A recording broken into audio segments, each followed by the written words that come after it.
Hi, எல்லாருக்கும் வணக்கம். காந்தியடிகள் வந்து ஒரு லாயரா, அட்வொகேட்டா அல்லது ஒரு பேரிஸ்டரா அப்படிங்கிற கொஸ்டின்லேருந்து இந்த வீடியோ ஆரம்பிப்போம். இந்த வீடியோ எண்டில் வந்து இந்த கொஸ்டினுக்கு ஆன்சர் கிடைக்கும் அப்படின்னு நான் நம்புகிறேன். நான் ராஜா, செங்கோட்டை முன்னேற்ற கழகத்தின் மூலமாக நான் இந்த வீடியோவை பகிர்ந்துக்கிறேன். வாங்க வீடியோக்குள்ளே போவோம். முதல்ல நம்ம பார்க்கக்கூடிய ஹெட்டிங் லாயர். லாயர்னா 3 வருஷம் அல்லது 5 வருஷம் எல்எல்பி கோர்ஸை முடித்தவங்க, டிகிரி முடித்தவங்க லாயர் அப்படின்னு அழைக்கப்படுறாங்க. இந்த லாயர் வந்து ஒரு கோர்ட்டில் போய் ஒரு கேஸை ஃபைல் பண்ண முடியாது. அதே கேட்டகரியில் தான் பாரிஸ்டர். பாரிஸ்டர் அப்படின்னா அதே எல்எல்பி கோர்ஸை இங்கிலாண்டில் போய் முடிச்சிருந்தா அவர் வந்து பாரிஸ்டர் அப்படின்னு இருப்பாங்க. இவரும் கோர்ட்டில் போய் கேஸை ஃபைல் பண்ண முடியாது. லாயருக்கும் பாரிஸ்டரும் ஒரே கேட்டகரி தான். பட் படிக்கக்கூடிய நாடுகள் வந்து வேறு வேறு அப்படிங்கிறது தான் இதோட இது. அதுக்கு அடுத்த தலைப்பு வந்து நம்ம பார்க்குறது அட்வொகேட். அட்வொகேட் அப்படிங்கிறவர் வந்து 3 வருஷம் அல்லது 5 வருஷம் எல்எல்பி கோர்ஸை கம்ப்ளீட் பண்ணி பார் கவுன்சிலிங் எக்ஸாமில் பாஸ் ஆகி பார் கவுன்சிலிங் மெம்பர் போர்டில் மெம்பராக ஆனதுக்கப்புறம் பார் கவுன்சிலிங் அவங்களுக்கு ப்ராக்டிஸ் பண்ணுறதுக்கு ஒரு உரிமையை கொடுக்கும். அவங்க வந்து அதை பெற்ற உடனே அவங்க ஆயிடுவாங்க அட்வொகேட். அட்வொகேட்டு வந்து ஒரு கேஸை கோர்ட்டில் போய் ஃபைல் பண்ண முடியும், ப்ராக்டிஸ் பண்ண முடியும். அதனால் மக்களே, நம்மளுக்கு ஏதாவது இப்போ உள்ள சூழ்நிலை ஏதோ ஒரு காரணத்துக்காக நம்ம ஒரு கோர்ட்டுக்கோ இல்லை ஒரு கேஸ் விஷயமாவோ நம்ம சம்மந்தப்பட வேண்டிய சூழ்நிலை வரலாம்.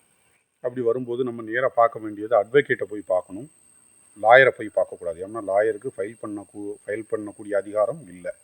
அதனால நம்ம டைரெக்டாக அட்வொகேட்டை பார்த்தா லாயர் கொடுக்குற ஃபீஸை நம்ம கம்மி பண்ணலாம்.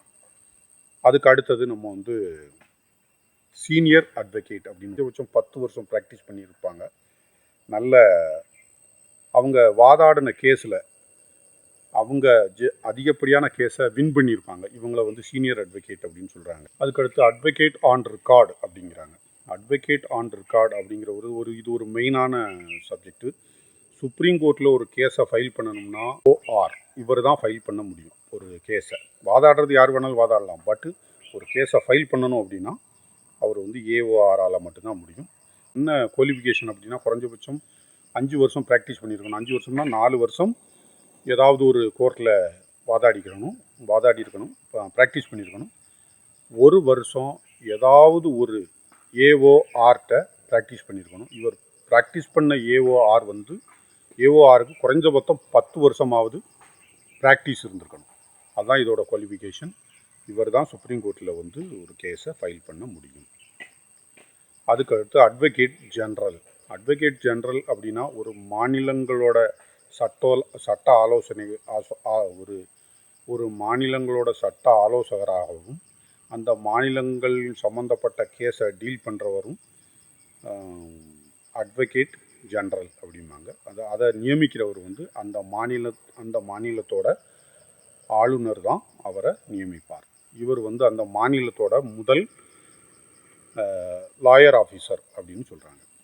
அதுக்கப்புறம் நம்ம பார்ப்போம் அட்டார்னி ஜெனரல். அட்டார்னி ஜெனரல் இவர் இந்த நாட்டோட கேஸை எல்லாம் இவர் தான் டீல் பண்ணுவாங்க. அந்த அட்டார்னி ஜெனரல் தான் டீல் பண்ணுவாங்க. அவரை இந்த நாட்டோட முதல் லாயர் ஆஃபீஸர் அப்படின்னு சொல்கிறாங்க. இவரை நியமிக்கிறது ஜனாதிபதி தான் நியமிப்பார். இவர் சென்ட்ரல் கவர்மெண்ட்டோட எந்த ஒரு கேஸ்னாலும் சரி அதுக்கு ஆலோசகராகவும் அதை டீல் பண்ணுறவரும் இவர் தான். இவர் வந்து அட்டார்னி ஜெனரல். இவருக்கு